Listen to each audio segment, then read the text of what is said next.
Welcome to the Non-Essential Podcast. I'm Steve Gibson. I'm Ben Matlock.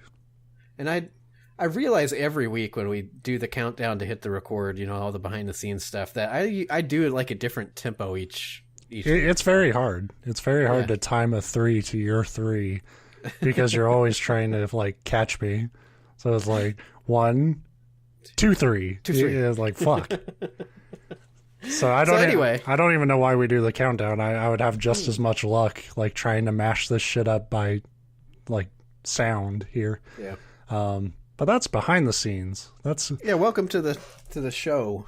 That's the behind the scenes podcast that you get when you subscribe to our Patreon. Yeah, if you stick around for the hour for the show, then we have another hour show afterwards talking non-essential. Talking about what goes into making this show. A quick Google search and then editing for an hour, and there you go. That's this week's special guest is my dog that's pissed off that I'm taking longer than an hour she wants out. Oh, well, tough shit, dog. All right, just sit down and learn you something. Last week I was really happy with last week's show, how it turned out. Yeah. So I figured energy, good topics, murder houses, Yeah, so I figure this week we can really half-ass it. And then just tell people, well, if you need a better show, last week was real good. Thank God we're on the same page for once. Awesome. This week I am sticking with the Halloween theme, but this one kind of meshes up with what was... I feel like our show is kind of really boiled down to a lot of, spooky shit to laugh at and a lot of, historical dumbasses and con artists. Not that we're exclusive to that stuff, but we tend to hit on those topics a lot. Right. And this kind of meshes both of those stories up.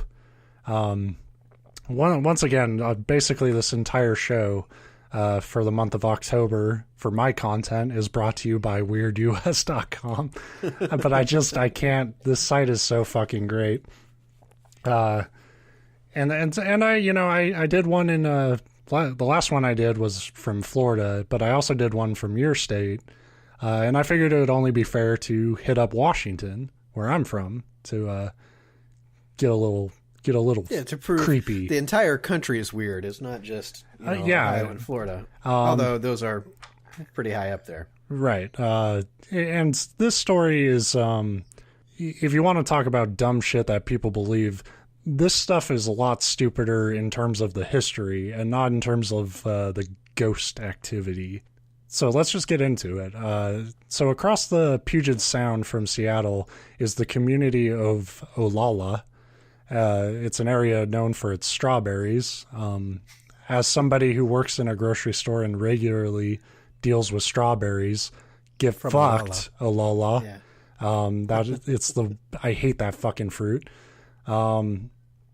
They have festivals about fucking strawberries here, and they make a bunch of dishes and stuff, and everybody eats. And it dawned on me that I don't know actually what you can make out of strawberries. There's cheesecake and jelly pie, and that's about what I got. Would you like some cheesecake jelly pie?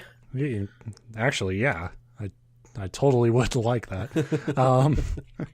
But so anyway, in this community, this area has an interesting fucked up chapter due to a Linda Burfield Hazzard, which is a great last name for somebody who's going to try to help people in her own fucking horrible way. Linda Burfield Hazzard, a self-proclaimed doctor practicing homeopathy rather than, fucking medicine, thought the cure to everything from cancer to constipation was starvation. Wow. So she wrote a book called Fasting for the Cure of Disease, where she detailed her well-researched methods. So it worked like this. Patients would eat one small bowl of tomato or asparagus soup daily for 40 days, and then the rest of the day that would consist of long walks, enemas, and vigorous massages. Patients could leave her cottage, which she dubbed the Wilderness Heights Sanitarium, at any time, but like most non-treatment sort of alternative medicine movements, they tend to become more cult-like rather than clinical. So the patients want to believe this shit. And And, you know, like, even though their regular walks ended up turning into, like, crawls because their energy was just sapped and they were growing sickly and thinner, you know, they wouldn't want to leave because they believed after 40 days they would be healed. Hallelujah. And I just have to say, I don't know if I can think of a worse combination of treatments than long walks plus enemas. Like, those two things sound like they would just be awful. And well, I mean, an enema just sounds awful to begin with, but then afterwards it's like, okay, now that everything's messed with down there, go for a long walk. I'd feel like a leaking water balloon or something. Like, just right. At least you wouldn't get lost, right? You could follow the trail back. I just know stuff is coming out of me. I don't know if it's enema fluid or organs at this point. But thank you, Dr. Hazzard. So there's an interesting thing when you read alt medicine stories like this. We've kind of talked about it before with other stories. And you notice that some people like Hazzard tend to believe they're bullshit. Yeah, a lot of the times it's not people that are like necessarily flat out like being fraud. I mean, they're frauds, but they honestly believe that they're like geniuses that figured this. Like, you know, when you don't know fuck all about health in the human body, but you want to get in on that field anyway, like, as stupid and as dangerous as it is, sometimes they are just ignorant people trying to help. Hazzard was not entirely someone like that. Like, it wasn't a I just want to help operation, because if somebody died, they conveniently left all their property to her. And it's worth noting that her husband had also been ousted from the U.S. Armory for forgery and embezzlement. So that's kind of the crew she'd be running. Upstanding citizens. That's kind of a weird, like it's not uncommon for a treatment facility, even like one of these like these like hot yoga places that they used to like kill people, bake them to death while they did yoga, to have like waivers. But it's weird to have in your like waiver like, oh, and if you die we get everything. Yeah, like I don't know how much of that was like a cult like selling them on it and how much of it was flat out fraud. But it was, you know, while I say like she was definitely sort of self-interested, she did believe her bullshit cure worked, and that when people died, it was because they were just beyond help. So she was kind of a delusional opportunist rather than a full-blown scammer. And she wasn't serial killing people to get their stuff necessarily. Yeah, and we kind of know that for a fact, and we'll touch on that in a second. But first, you know, like what kind of initially shut down her operation was in 1911, two British heiresses, a Clara and Dora Williamson, came to Wilderness Heights to try her cure. Over the 40 days, they both lost 50% of their body weight, and Claire ended up dying. Somebody, no one knows who, embezzled money from their bank accounts, and when the British consulate went after Hazzard, she was found guilty of manslaughter in 1913. That'll slow you down. Yep, that'll slow shit down big time. After less than 2 years in prison, she got out and traveled to New Zealand, where she still practiced her starvation cure, but she turned to Olala in 1920 and built an even bigger sanitarium and nursing home. But this time, local authorities knew her shit was dangerous. They couldn't flat out arrest her, but they made sure to step in before anybody was ever putting themselves in any grave danger. But, you know, like I said, Hazzard did believe this shit worked, and when she got really sick in 1940, she tried to use her own method and died. So, you know, at least she put her money where her mouth was. Yeah. And other people's money that she took. I like to picture, though, that she got, like, pressured into it. She's like, oh, man, I really need to go to the doctor. Like, she just, like, muttered it at dinner, and everybody, like, got quiet and looked at her. She goes, I mean... Think how bad this will look. Yeah. So, yeah, that's the story of Linda Hazzard. So, the haunting portion of this goes into more... Ghostbuster type shit that I was kind of talking about that I really don't like. but that's kind of the story here, and there's some. I thought there were some pretty good moments. So it starts with author Greg Olson, who did a full story on Linda Hazzard and her dumb starvation sanitarium. And the author of Weird Washington, which is affiliated with the site, a Jeff Davis, went to the former location of the sanitarium in the 1990s. They met the family that lived there, and the house was mostly unchanged from when Hazzard lived there. The family spoke a lot of ghostly phenomenon over the years. One story had the wife cooking dinner in the kitchen, facing the stove, and at some point when she turned around, all the chairs in the kitchen and a few from the room next door had been piled up against the bathroom door that was behind her. So that's some like poltergeist shit. Yeah, it's like she was supposedly alone in the house, but if she wasn't, like, what a great gag. Like, I would love to do that to someone. Well, and that would take skill to do that real quick without making a sound. And that's why it's the best gag. It's like, if I could just silently move a bunch of chairs and shit before you would notice and turn around, like, oh man, I should really get into making people believe their houses are haunted, because you could have a lot of fun with it. That's where our fraud starts. So you do that, and I'll make them believe that I can get rid of the spirits, and we'll just like... Yeah, you just give the ghost one bowl of soup for 40 days. They'll starve to death. We just walk into the house and play our podcast, and then he goes in there like, I'm getting the fuck out of here. You're always the salesman. Thank you, Steve.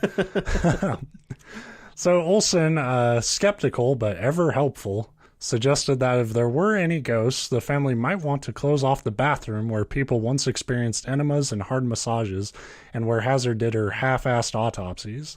That's something I didn't wait.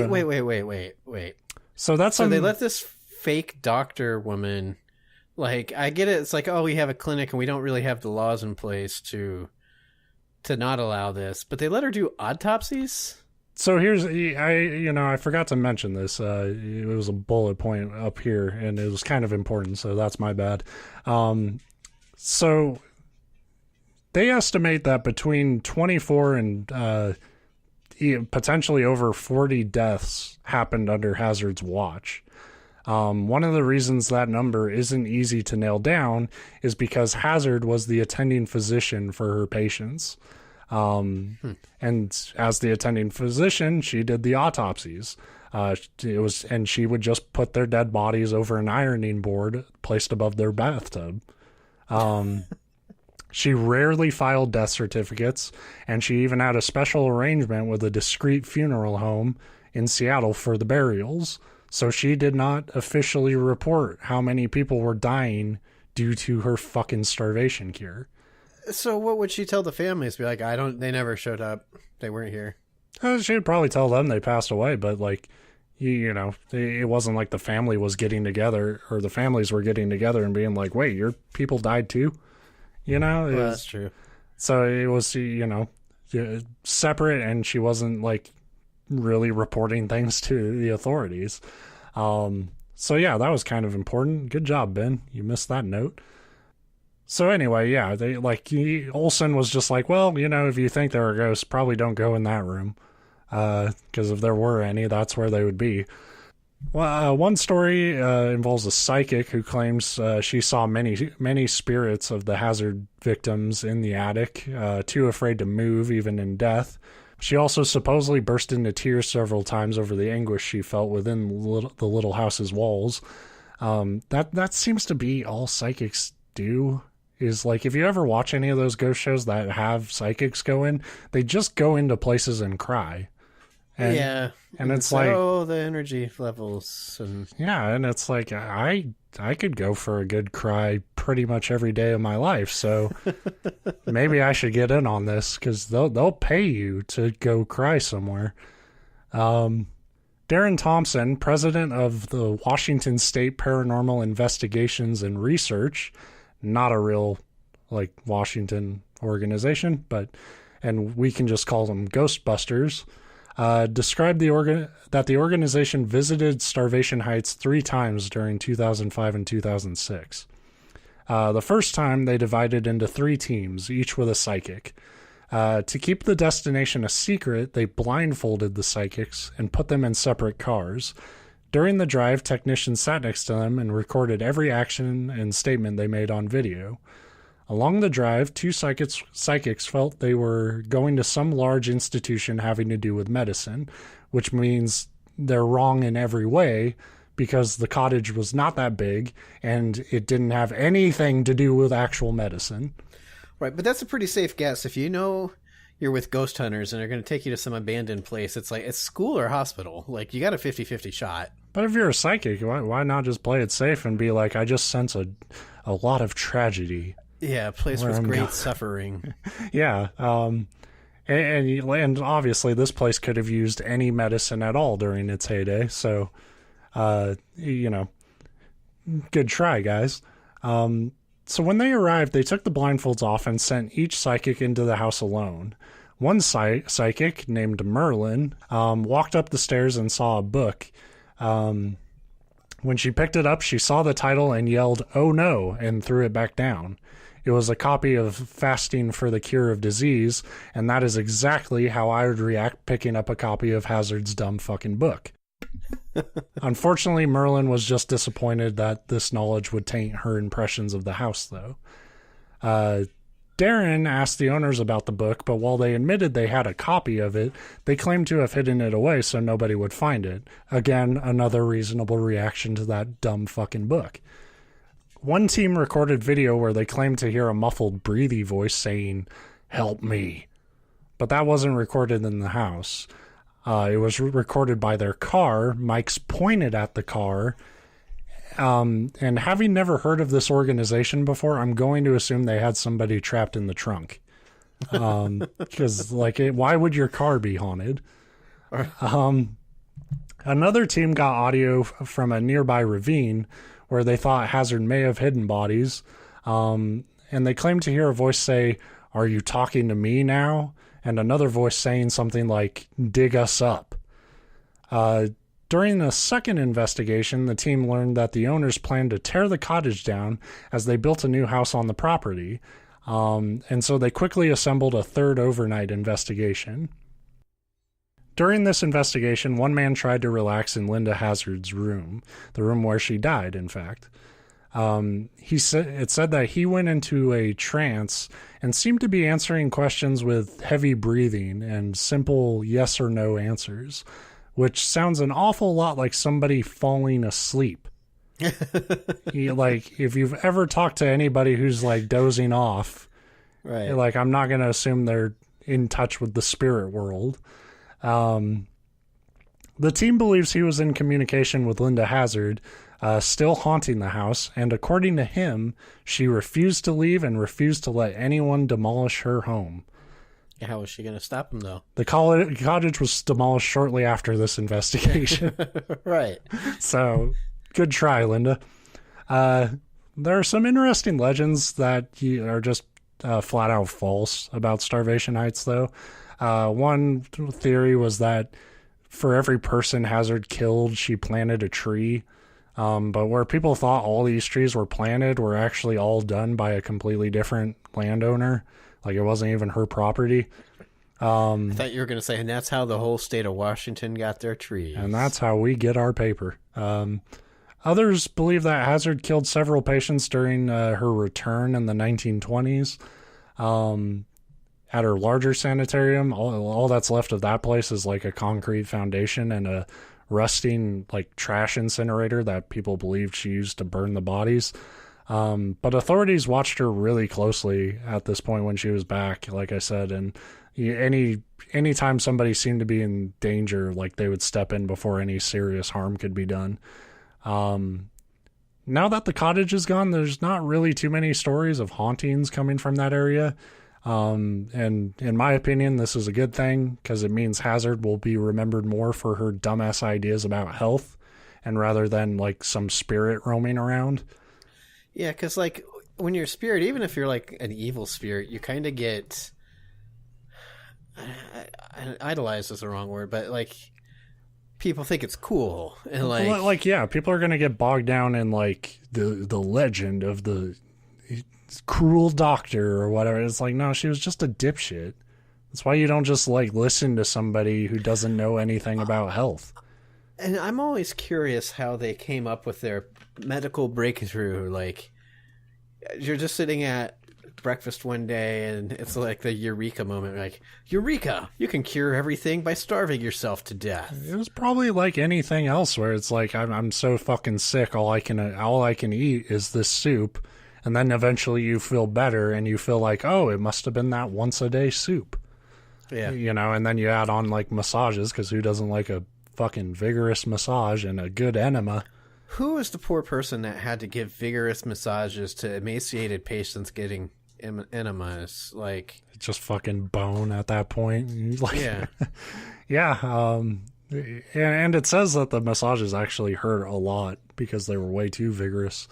So it's just, and you have to imagine, like, when you're fucking sickly and frail, you don't want somebody just beating the shit out of your back.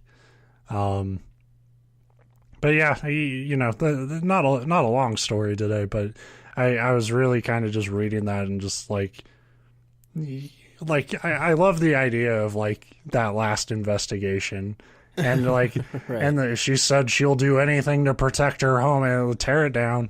You know, like, it's just over. Well, plus, if he was only answering in yes or no questions, you know, they had to plant that. It's like, will she let us tear the house down?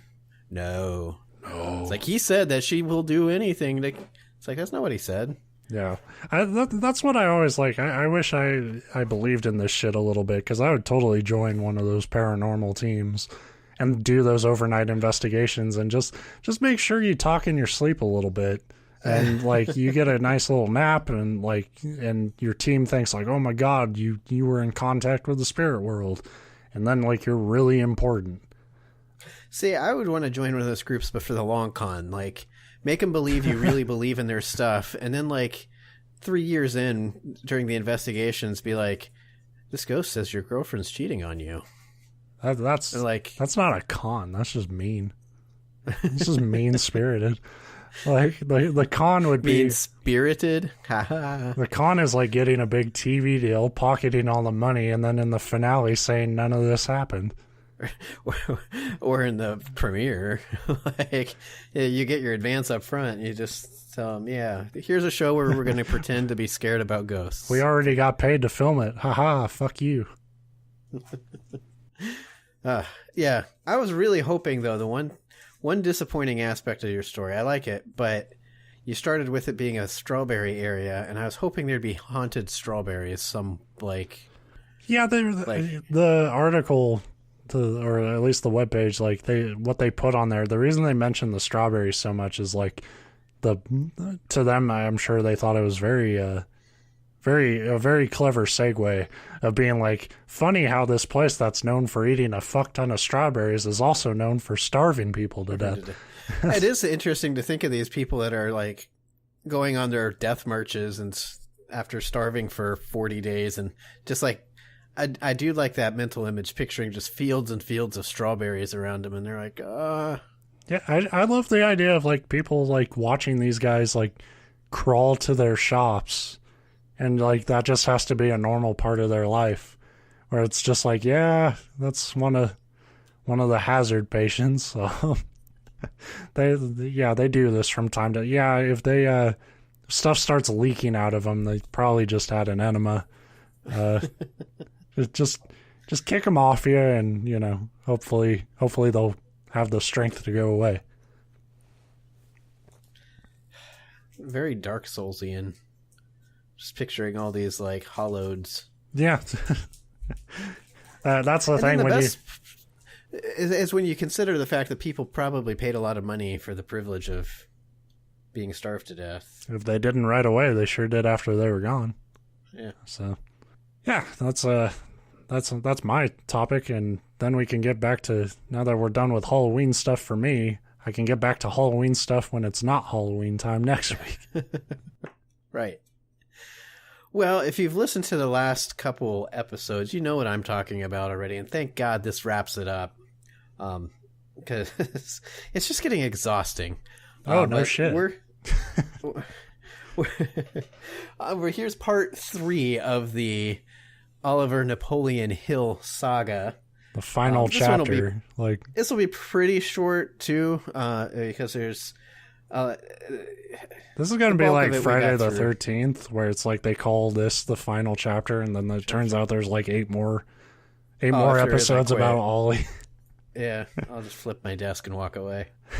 But so I did write a recap, and I'll probably go through this like anybody old enough to remember the Micro Machines guy. So Ollie started as a bratty kid that liked to shoot things with his pistol. He turned into a bratty kid that liked to write fake news for the local paper. He knocked up a girl when he was 15, was forced to marry her, got divorced like immediately, and then pretended it never happened. Remarried, abused that wife and daughter, kidnapped the daughter. When the wife got the daughter back, she divorced him, shockingly. He committed check fraud. He covered up a murder. He started a school defrauding students in the auto industry. He married a high schooler when he was 25. He ran off all of his business partners, got busted for his fraudulent school, started a different fraudulent school, lost all that money, left his wife and kids with the in-laws while he moved to Chicago, where he definitely didn't frequent prostitutes. He got a legitimate job, quit the legitimate job. He took in the culture. Excuse me. Yes. Met the locals, we'll put it that way. He quit his legitimate job to purchase a candy company with a couple other partners, but immediately ran out by the partners who, according to him, framed him for a crime he totally didn't commit. Started another fraudulent school. Then he goes on to ignore the last 2 years of his life and lies about working for the president to help end World War II instead. He got busted for his fraudulent school being fraudulent and fraudulent student lending practices. Started many fraudulent magazines, got busted for the fraudulent magazines. Used a mob-related murder of a well-known journalist to gain publicity, pissed off the mob, went into hiding. Emerged from hiding, tricked a publisher into publishing his self-help book. The fucking self-help book actually sells like crazy, and he gets rich. He buys a large estate in New York, actually moves in with his wife and kids for once, but immediately gets sick of his wife and kids and goes on the road on speaking tours. And that's when the Great Depression hits. And that's where we left off. When you really list it off like that, it's like, man, like confidence is so dangerous in the wrong hands. Because it's like, commit fraud and then forget the fraud happened. Commit fraud and then forget the fraud happened. Cheat on your wife and forget you have a wife. Right. And that's his whole MO. So that was a mouthful, but that was only 2/3 of his story. So when the Great Depression hits, this was right after he finally actually did something successful, and it was only as fraudulent as all self-help books are, especially self-help books written by somebody who has obviously no qualifications to tell anybody how to. Yeah, it's that, like, there is, I don't even want to call them self-help books because self-help is so tied into people like this, but it's a very, like, how to be successful, step 1. Be successful. You know, it's right. Like that doesn't help anyone at all. Fuck you. And that's like this category. When I say all self-help, there's obviously great books there to talk about how to deal with personal issues or how to be more efficient worker, or there's a lot of stuff like that. There's actual good. Yeah, there's like people out there who will like sort of get into like, yeah, there is benefits to positive thinking and with actual research behind it and what you can do to like actually improve your life. But then there's people like this, like how to make $1 million. Make $1 million. Just make it, you know? Just tell people you have $1 million. Boom. Eventually you'll be a millionaire. Still $1 million and then you like flaunt it and then they'll give you $2 million. Money takes money to make money. So this, when we left, he was at kind of a high point in his life, has this mansion, quote unquote, living with his family. Depression hits, but he's, obviously book sales are going to kind of dry up during a depression, especially the Great Depression. I can't believe nobody in the Depression wanted to know how to succeed. Right. You'd think it would be a thriving market. But he's going on speaking tours, and according to him, the depression doesn't slow him down at all because he's Ollie. He's dropped Oliver by now. He's Napoleon Hill, and just imagine him like Mad Max through a Dust Bowl or something like. So completely unrelated to the depression, apparently, his home was foreclosed on, and Yeah. Never gonna slow me down. No, that's what I mean. He'll just deny it. He's like, the depression's not affecting me. As they're like, I'm picturing a tow truck hooking his house up and like he's driving off with it. But oh man, that's awesome. Yeah. So his home gets foreclosed on. His wife and kids go back to live with their in-laws again. In 1933, Hill claims that FDR approaches him because, he's worked for a president before, according to him. And FDR begs him to come work for him and to fix the economy. My friend, you are the best ally a president could hope for that they won't write about in any history book. History books. Please, Mr. Hill, you're so successful. Come work for the president. I'm begging you. That was his book. It was like, he was probably the godfather of humble brags. Like, yeah, the depression didn't affect me. In fact, FDR came to me. And FDR had no fucking clue. He had never heard who this guy was. But he claims that FDR wanted him to help fix the Great Depression. And he again says that he agreed, but again refused to take a salary, which is really fucking weird. If your house just gets foreclosed on, that you would turn down money. It's called being an American, all right? If I fix this economy, the money will come. I'm proud to be an American. But anyway, Hill says he helped write campaign speeches and became a major contributor to FDR's New Deal. The odd thing about that is FDR and Hill, FDR's political opinions are very well documented because he was the fucking president. And Hill's, life is pretty well documented if you ignore anything written by Hill. And they're polar opposites. FDR would never come to this guy for advice. Right. Because one's an opportunistic, like, complete, full-on capitalist scammer. Exactly. And that's... and the other's FDR. But, so none of that happened. Like I said, his wife and children moved back in with her parents. Hill wrote another book, but it didn't sell at all. In 1935, he was being tired of being married to a husband that she never saw, who only seemed to come around when he needed money. His wife finally filed for divorce. After the divorce, Hill was so lonely and poor for related reasons that he is said to have even interrupted one of his lectures one day specifically to state that he was currently looking for the girl of his dreams. One Miss Rosa Lee just happened to be in that lecture and jumped at the chance, because that's how fate works. Wow, is that easy? Yes. I need to get on my online dating profiles and just type that into the description. You just need to sign up to give a guest lecture somewhere, and then in the middle of the lecture that's about, like, I don't know, fucking murder houses and haunted strawberry fields, be like, you know what? I need the girl of my dreams. The problem is I would phrase that in the worst way possible. So it's like, and before I get going today, I just want to let everyone know I'm on the prowl. I am definitely hungry like the wolf. And then it's like police show up, lectures canceled. But anyway, so she seemed to like that invitation, and she met with Napoleon after the lecture, and they talked for 2 hours and then were engaged. Nice. Good job, Hill. You dipshit. This won't end in divorce. And just because I like pointing this out, although this one's a lot better. I have a problem when you're 25 and you marry a high school girl. That's a no-no.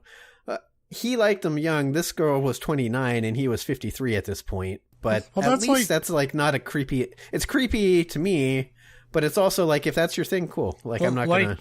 Age difference isn't necessarily like that big of a deal to me. What was really creepy about like the high school wife or whatever was how he was waiting at the high school, like, yeah, right. Like if you're hanging out at a high school or whatever, like if you were 25 and the girl you ended up marrying was in high school at the time you were 25, that's not that crazy. It's crazy if you meet up then, right. It's like, but if you were 35 and met her when she was like, whatever that would work out to, then like, yeah, whatever.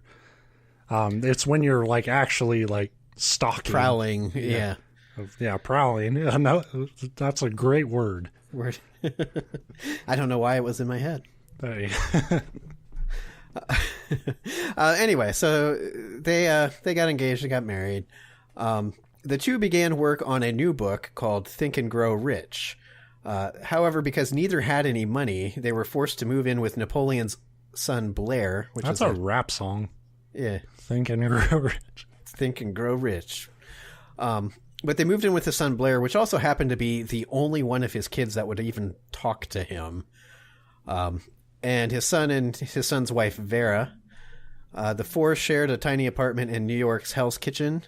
But the arrangement wasn't great. If it hasn't been apparent so far through Hill's previous marriages, he had a bit of a temper and he was abusive. And in this particular situation, he decided to take out his temper and be abusive towards his son's wife, Farah. So much so that eventually she just said, fuck it, we're moving back in with my parents in West Virginia. And they left them the apartment, which... I'm trying to think of everybody has a different relationship with their dad. But if my dad was under my roof and insulted my wife at all, it wouldn't last. No, you'd be get the fuck out. Yeah, right. You can get out or get a chair over your head, leave. But that gives you some idea of how unpleasant this guy must be, where it was so bad that they were just like, you know what, I know this is our house. I can't even give you charity without you being a fuck. Get out of here. But they didn't kick him out. They left. They're like, fuck it, we'll move to a whole different state just to get away from you. That'll show you. Here's the house. Right. And that's what his son must have been a sap, because before they left, he made sure to give Napoleon and Rosa $300 so they'd have money to finish their book. So he's either like a saint chump. or an idiot. Yeah, I think he's a chump. Rosa and Napoleon finished their book, and despite the publisher's reservations, they went back to the same guy that published his first two books. Like I said, the first one was super successful. Second one was super not. And it was kind of like you said, it was just after the Depression, and he just wasn't sure that self-help was going to sell. But Think and Grow Rich would actually go on to be a huge success. In fact, it's still one of the most well-known self-help books in that whole, I forget what they call it, but basically the think it and it'll come true genre of self-help. This, of course, earned the couple a lot of money. This could be a problem, though, given the fact that Napoleon had spent 50 some odd years defrauding people and running from creditors, and also leaving a number of ex-wives and children in his wake. But Napoleon was cunning, so when he and Rosa wed, they signed a prenup, and he gave her exclusive ownership of Think and Grow Rich, ensuring that none of the people would be the people that were after him for money would be able to get any of it, because he technically didn't have any. His wife was rich. So now we're getting to probably the most bizarre part of this story, although not the worst part by far. It's just weird. The worst part was when you said Ollie Hill was born into, that was my least favorite part of the story. You just didn't know it at the time. You're right. Yeah. But so around this time, their book's selling really well.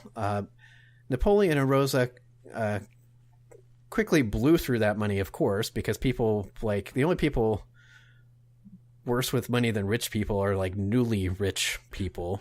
Or people who desperately want to be rich. Right, and then suddenly get some, and then, yeah. So they devised some weird scheme that I'll be honest, I read through it 4 times and I don't fucking understand it. It sounds like nobody at the time understood it.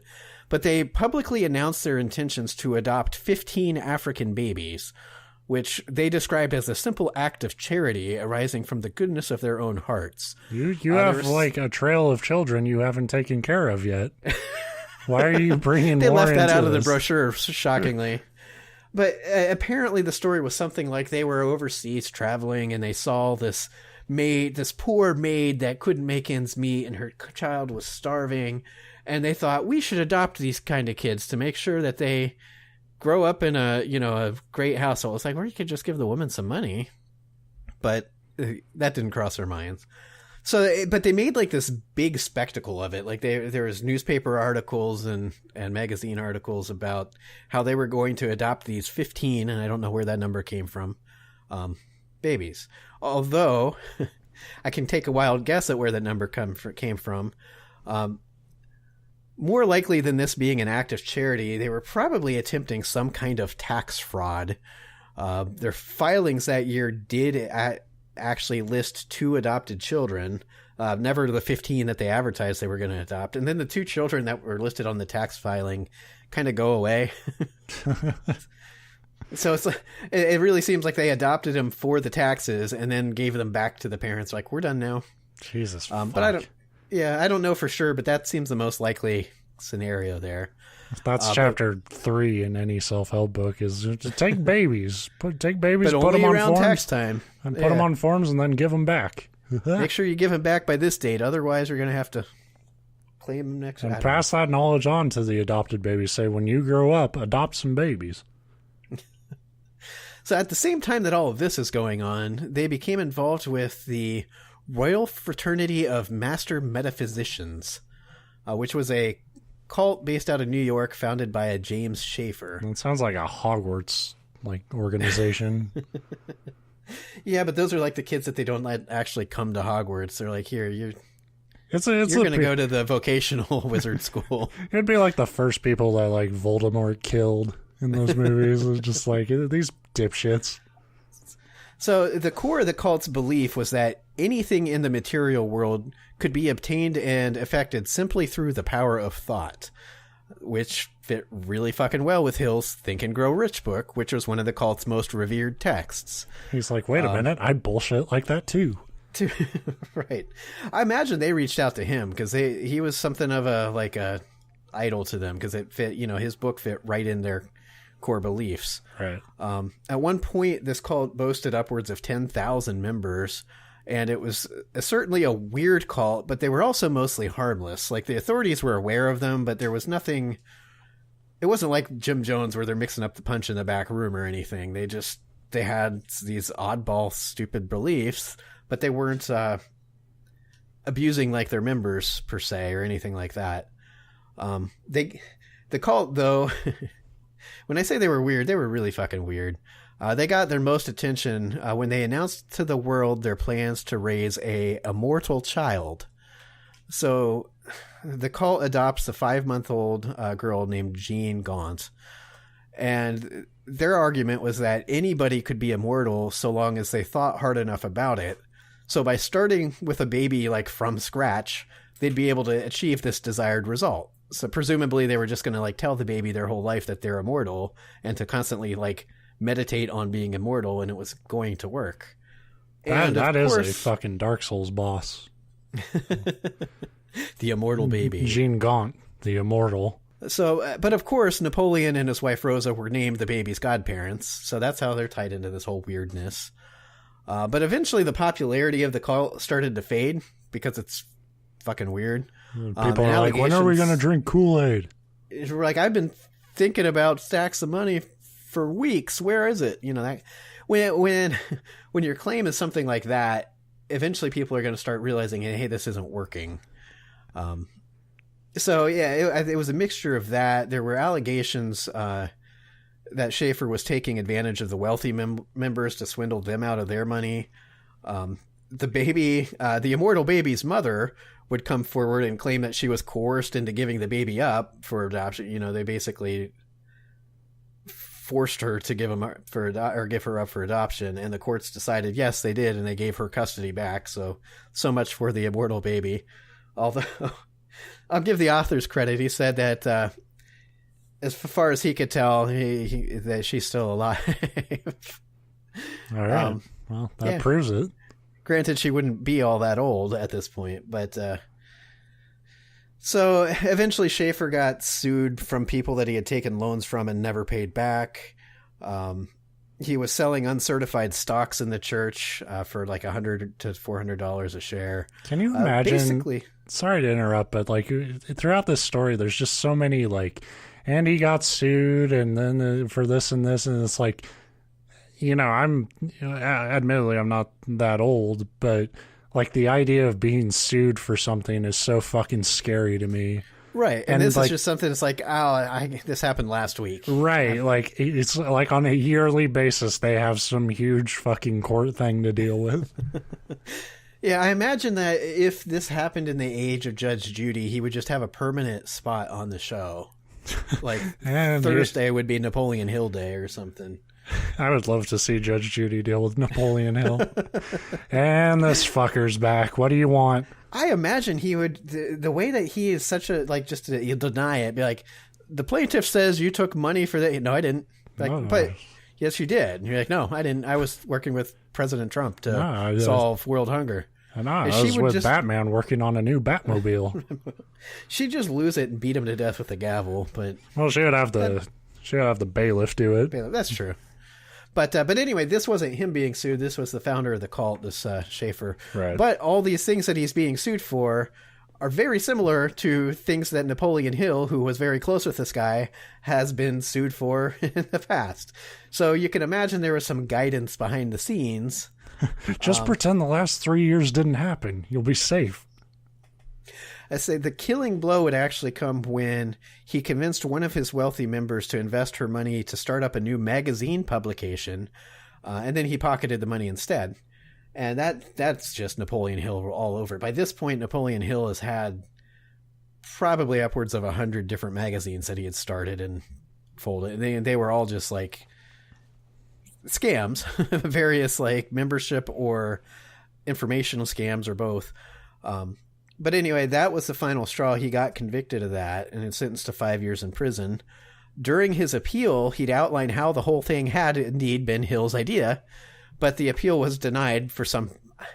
Hill also has to be one of these people. I don't understand why the courts are like, no, Napoleon Hill, he says he's a successful businessman. He would never do something like this. Right. So court denied the appeal, and Schaefer would serve his 5 years. After prison, he would attempt to rebuild the church, but those attempts failed. So in 1955, with nothing left and no church, Schaefer and his wife were found dead in their car, deemed a double suicide. So bullshit. So I saw Goodfellas. To me, I'm just picturing this couple that they had a successful church going until Hill got involved, and then it all went to shit, and Hill's like, I didn't have anything to do with this. Yeah. And then just like left them to like get so down and out that they kill themselves. And Hill's just over here like, sure. Doop, doop, doop, doop. Like, I'm not going to say Hill was just twiddling his thumbs while that's going, but when you start a fucking church like that, you're heading down a road anyway. Yeah. So it's like... But that gets back to your story where it tells me that these people this church wasn't to defraud people. They really believed in their stupid think it happens message. Or you just tell yourself that enough until you believe it. Like, yeah, that's true. Like, they thought it until it happened. They believed it. Yeah. But anyway, so that all took, though, from the course of him getting arrested and serving his time and rebuilding the church and then them killing themselves, that was like a 15-year period. So there's a lot going on with Hill. Like, we'll back up. Like, during all this time, Hill's marriage was shockingly falling apart. They were running out of money, and Rosa and her father spent most of their time in their home in Florida, while Hill, who was chronically allergic to physically being in the same state as his spouse, was touring the country giving lectures. That 2-hour courtship didn't lay a rock solid foundation. Imagine. And with the rumored, we'll say rumored so we don't get sued, history of Napoleon and his tendency towards women of a certain profession, and just women in general, Rosa decided to hire a private investigator to follow Napoleon, suspecting that he was indeed cheating on her. Presumably she was right, because that's what he did, because she then found a divorce attorney, sold off all their possessions, pocketed the money, and divorced Napoleon while he was out of town. Well, good shit. Hey, if you're going to play the Napoleon game, that's how you win it. That's my favorite part of this story, because Napoleon got Napoleoned. Yeah. And that's where, if you go back a couple paragraphs here, he had signed a prenup, which made it really fucking easy for her to do this to him. And it tells me that was probably her plan all along. Yeah. Fucking maybe just shouting into a goddamn microphone, I'm looking for a soulmate, might attract a certain type of someone who will make sure to cover their fucking bases before they marry you. It gives you an idea of the conversation that made them fall in love after that lecture, where he probably just mentioned, if I ever do hit it rich, I'm going to put all the money in my wife's name so that my exes can't get it. And she's like, Yeah. I love you. Oh, man. What a fucking fantastically bad plan. And here's the best part of this. You know, she hired a divorce attorney and got the divorce based on the fact that presumably she had proof that Napoleon was cheating on her. 2 months after they got divorced, Rosa married her divorce attorney. So Ugh, what a sleazy crew. But that's he literally ran into woman Napoleon, but she is better at it than he is, and that's so funny to me. Oh, totally. I like this is comeuppance for sure, but it's also really sketchy. Like like someone. Oh yeah, she sounds pretty damn sleazy too. It's yeah, like that's you feel less bad about it because of who it was. I don't feel bad for him at all. I would not want to know that woman. No, because who knows? You followed up. She probably did the same thing to this attorney she married. Yeah, I don't know. Who the fuck knows? So there's another lawsuit coming into the show. When she listens to it, she's like, "Fuck you! I'm a good person." Hey, we're just speculating we just happen to be. Here. I just fall in love very, very quickly. We're not making any claims. We're just ignorant as fuck. That's the whole point of the show.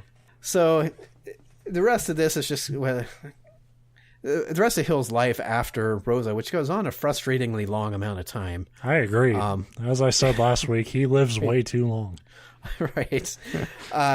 He'd go on again and marry another woman named Norma. And this time he'd stay married to this woman for 27 years until he died. Hell yeah, Napoleon, you did it, man. He did try to write another book, and I love it because it's titled Mental Dynamite. Oh, that's awesome. That's fucking great. And it bombed, so... Oh, man. But that's a great title. Fuck, Mental dude. Dynamite. Yeah, I mean... He finally hit his stride as a writer. Right. That was the problem. The one book that actually sold really, really well was the one his wife that took all of his money wrote for him. I guess I did what you did. I left that part out. When they wrote that book together, that's why that one actually worked, is because you had his like conman self-help ideas, but she could actually string like coherent sentences together. So you could read the book and be like, oh, this doesn't sound like a monkey wrote it. So after she left, you were back to monkey writing. Hill traveled the country doing speaking tours and selling towns these like 2-month keys to success like lecture series. But of course, audiences would quickly figure out that he had nothing worthwhile to say, and I was promised like he was mental like, dynamite. What is this? You're talking about helping the president during World War II, and that has nothing to do with mental dynamite. I thought this was a comic book character, Mental Dynamite. So he'd often get run out of town when they realized that he basically swindled them out of, into paying for these courses that really were nothing. Right. He met this man named Clement Stone. He was a wealthy insurance salesman, and we all know how much people like wealthy insurance salesmen. Whose first name is just a letter. That's always good. Yes. They set up the Napoleon Hill Associates, which Hill would sometimes call a charity, but it wasn't. And so like, it's weird when you like just randomly refer to your business as a charity. But under that name, like Mental Dynamite for kids. Like that would be a better organization name to me. Under that name, they'd produce books and lectures and class courses and radio and TV programs and all sorts of shit that was supposed to be like keys to success. The problem was Hill and Stone's personalities did not mesh at all, and it showed in the coursework. And so really they ended up with a bunch of customers that would just like a steady stream of complaints and demands of refunds. Man, you can't roll a stone up a hill, You can. No, but not if you're pushing in two different directions. No, you can't. You can't. It's not allowed. It's illegal. They'll shoot you Sisyphus, on sight. Right? I know my Greek. Yeah, Sisyphus. You remember when Sisyphus got shot on sight for trying to push that stone up? They founded a magazine that was hilariously called Success Unlimited, but it had limited success. The magazine itself actually lost money, but Hill would use it to like as a platform just to advertise his classes and books and shit. Hill and Stone co-authored a book that they called The Power of Positive Thinking, which you may have heard because that's also still a very popular, stupid fucking book. But eventually the two couldn't stand working together anymore, and so Hill went back off on his own. He'd sell like licenses to teach his courses, which were basically just these multi-level marketing schemes, just like we talked about before with like Mary Kay and all that shit, where basically he would sell you the honor of running your own Napoleon Hill school, and he'd get a portion of it, and then the Napoleon Hill schools would recruit other people to sell Napoleon Hill school. You know, it was just one of those things. This was a scam for a completely different generation, because it's like, it's always schools and shit, and I fucking hate learning, clearly, like I do in the show. It's like, nobody could sell me shit based off of like, well, it's an alternative school program. The modern day equivalent would be, and I'm not saying all of these because there's good ones, very good ones out there, but all these like web, I don't even know what they fucking call them, like web tutorials where it's like, oh, you know, buy this program and after 6 weeks you'll be able to make any video game you want, you know, those kind of things. Yeah, like, not like they'll throw out words like online courses, but it's not like an actual credited university or anything. Yeah. And of course, so he was running those kind of schemes, but shockingly they never really found much success. So in 1963 he founded the non-profit, and I put that in quotes, Napoleon Hill Foundation, which he'd used to sell his nonsense right up until the day he died. And if you remember from last week, that's the foundation I was talking about that's still fucking around today, like still peddling his stuff and talking about how you can pull up their website and it's like all this just Napoleon Hill was so great and this great man did all this and here's his accomplishments and you can buy his books and be just like, you know, they're still there doing that. Yeah.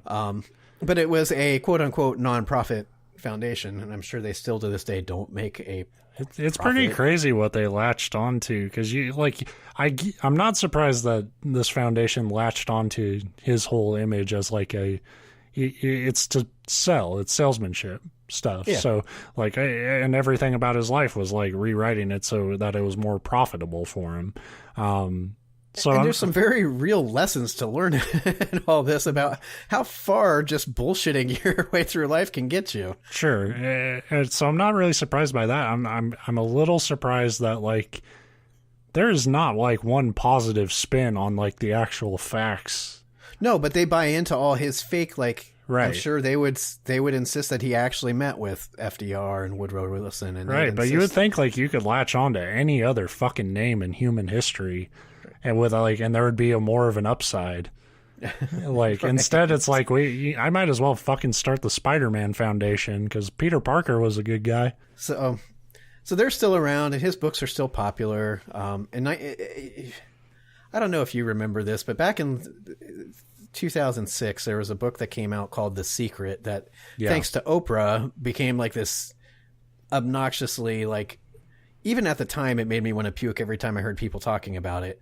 Yeah. But if you know anything about The Secret and you're listening to this, you'll say, that sounds a lot like Napoleon Hill. They basically took Napoleon Hill's stuff and plagiarized it, most of it, or at least large chunks of it, and sold it in this book. So stuff like The Secret is based off of Napoleon Hill's stuff. So he kind of set in motion a lot of the shit I was just complaining about earlier.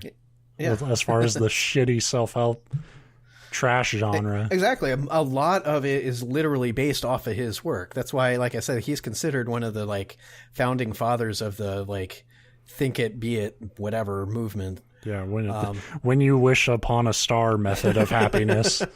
Right. And if I had to think of a more perfect way to end this whole stupid fucking story, a thing that could make me go from like scoffing at Napoleon Hill to actively like hating him, it's this. Yeah.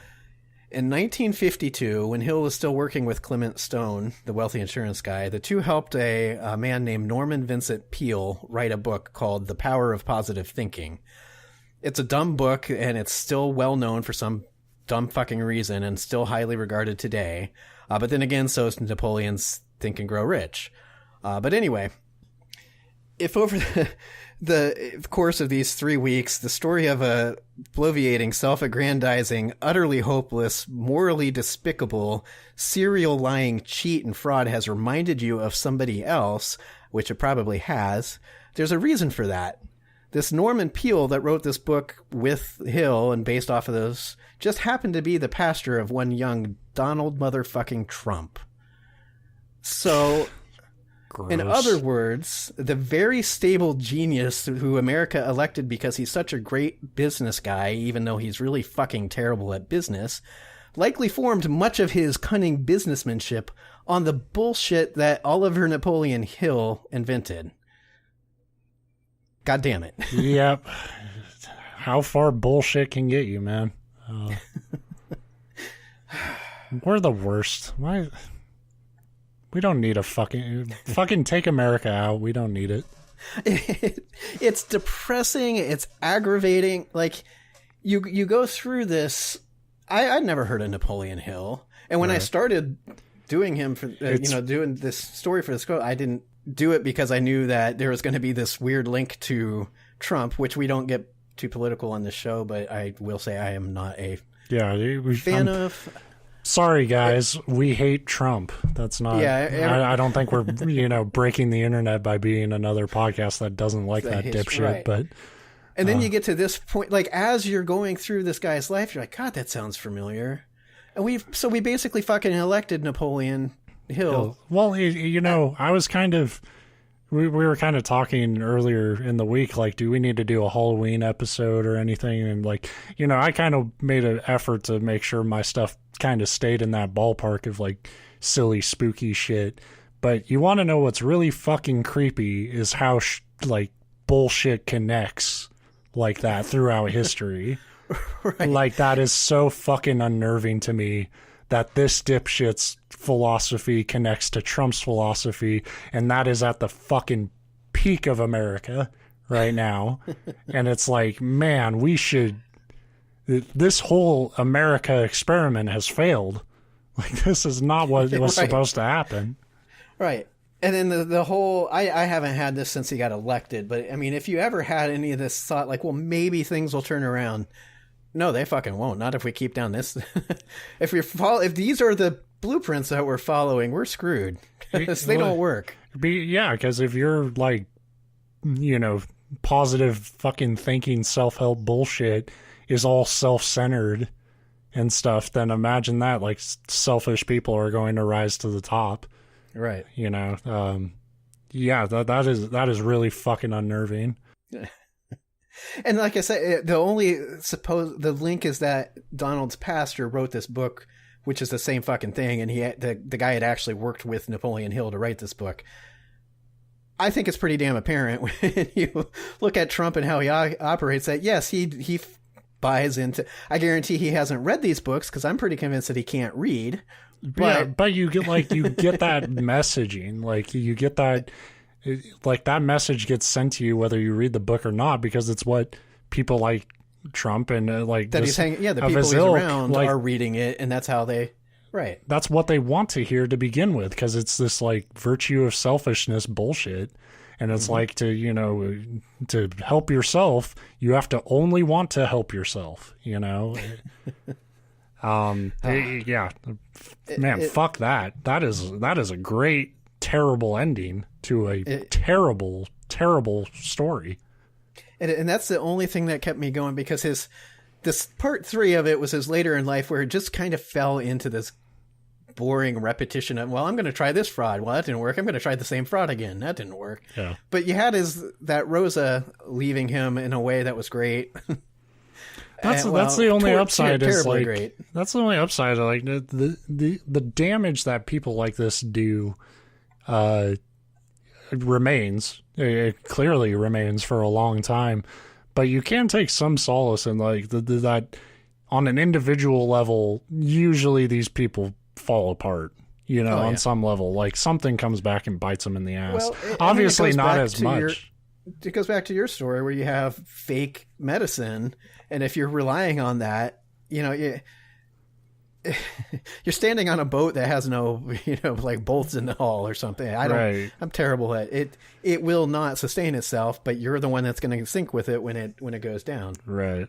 Unfortunately, you also take others with you, but yeah. And that's, that's the real kind of, sober tragedy of this whole story, is that a lot of people go down along with these people when it comes to this type of philosophy and just outlook on life.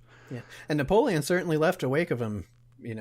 Between people that he screwed out of money that he owed and never paid back, and who knows what the financial ramification. It could be something where it's like, well, that sucks, but it didn't hurt. But it could be, it drove them homeless, and they were fucked. But they had the wives, the kids. There was a whole list of victims in his wake. So yeah, if it ever sounds like through this course of these 3 episodes I'm being mean to Napoleon, there's a reason. He was not a good guy. Right.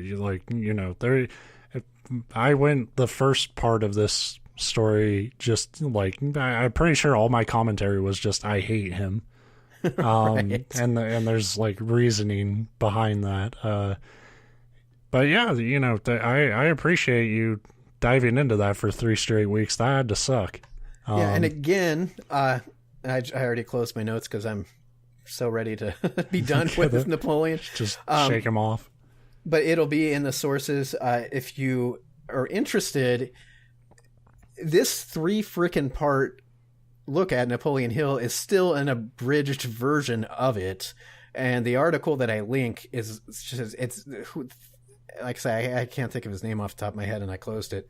But the guy that wrote that article and did all the research, I don't know how he didn't drink himself to death.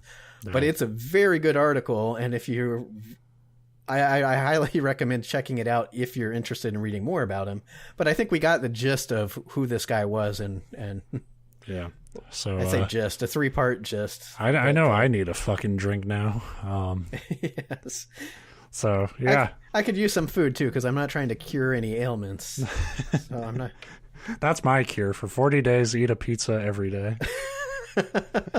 Oddly enough, we have the same body count. But the people die with smiles on their face. Yeah, well, not smiles, meat sweats mostly, but. Well, and I don't want to be in the same city as a place that feeds people exclusively pizza and then gives them enemas. So, we do what we have to do at Ben's fucking horrible pie sanitarium. Yeah, so we'll be back next week with different things. Finally, different things. Yes. Fuck you, Ollie. Get the fuck off our show. Goodbye.